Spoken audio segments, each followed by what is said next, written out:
मैं भारत को भारतीयता की मान्यता के आधार पर फिर से खड़ा करना चाहता हूं, उस काम में लगा हूं।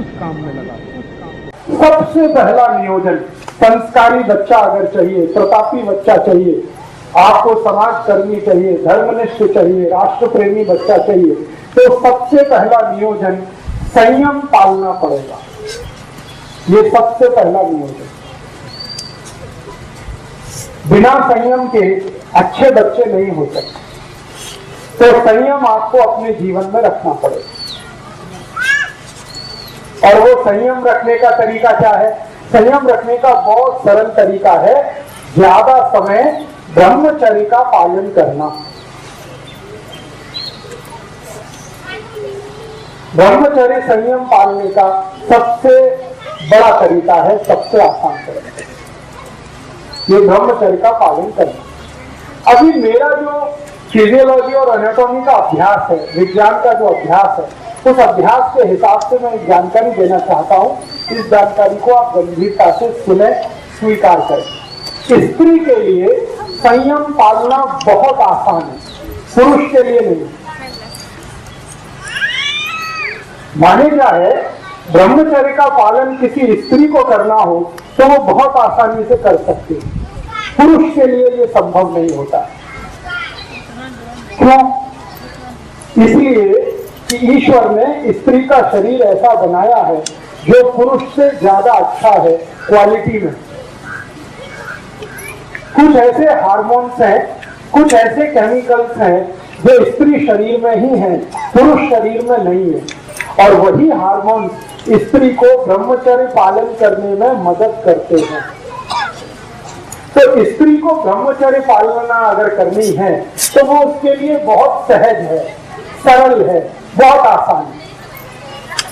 जैसे हमारे जीवन के बहुत सारे काम हम सहजता से और आसानी से करते हैं, वैसे ही ब्रह्मचर्य का पालन और संयम का पालन किसी भी स्त्री को बहुत आसान है। पुरुष को उसके लिए प्रयास करना पड़ता है, स्त्री वो बिना प्रयास के ही कर सकती है। तो मैं ये बात जो कह रहा हूं वो सब भाइयों के लिए कह रहा हूं कि अगर अच्छी संतान चाहिए, तेजस्वी, तपस्वी, संस्कारी संतान चाहिए, तो आपको ब्रह्मचर्य का पालन करना है।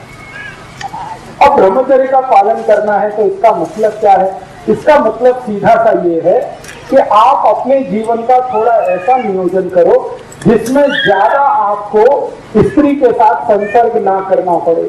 साल में 1 या 2 बार करें तो सबसे अच्छा, नहीं तो महीने में सिर्फ 1 बार। ऐसा आपको अपने जीवन में कुछ नियम बनाना पड़ेगा। इस नियम का पालन करने के लिए संकल्प चाहिए। संकल्प के लिए आपको एक औषधि की मदद लगेगी, तो वो आप याद रखिए, वो औषधि है आल्ल का रस। आल्ल, अदरक। तो अदरक का टुकड़ा अगर मुंह में रख के चूसते रहें तो ये हमारे संकल्प को मजबूत करने में बहुत मदद करता है। किसी भी तरह का संकल्प हो, ब्रह्मचर्य पालन का संकल्प हो, व्यसन मुक्ति का संकल्प हो, पैसे के पीछे नहीं भागने का संकल्प हो, अपने जीवन में साधारण तरीके से रहने का संकल्प हो, ये सभी संकल्पों में मदद करता है। तो हमें अच्छी संतान के लिए संयम का पालन ब्रह्मचर्य की मदद से करना है और कोशिश करनी है कि साल में 1 या 2 बार, नहीं तो महीने में ज्यादा से ज्यादा 1 बार, ये आपको करना है पुरुषों को। स्त्रियों के लिए ये सहज है, सरल है, क्योंकि भगवान